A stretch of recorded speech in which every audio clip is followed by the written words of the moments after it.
చిన్న వయసులో చదువుకు ఇవ్వబడుతున్నాం కదా.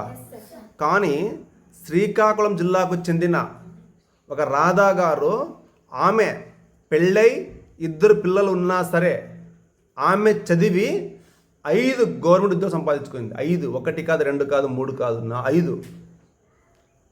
School assistant social, school assistant Telugu, TGT, తర్వాత హెచ్జిటి, మొత్తం 5 ఉద్యోగాలు వచ్చినాయి.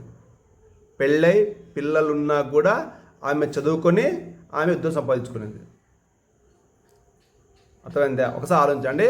అంత వయస్సులో ఆమె సమస్యలు ఉన్నా కూడా చదువుకొని ఉద్యోగం సంపాదించుకుందంటే, మన చిన్న వయస్సులో చదివే వయస్సులో మనం చదువులేకపోతున్నాము. ఎందుకు నేర్చుకోలేకపోతున్నాము? ఆమె చిన్ననాటి కళ ఎలాగైనా ఉద్యోగం సంపాదించుకోవాలనుకునేది.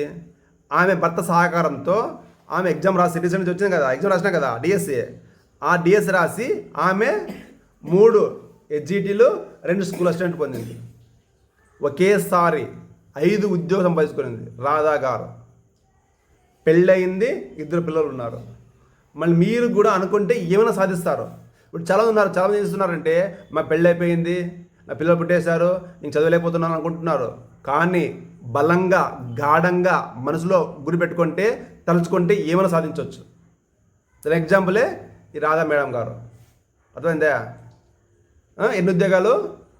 5 ఉద్యోగాలు. ఏ జిల్లా? శ్రీకాకుళం జిల్లాకు చెందినవారు.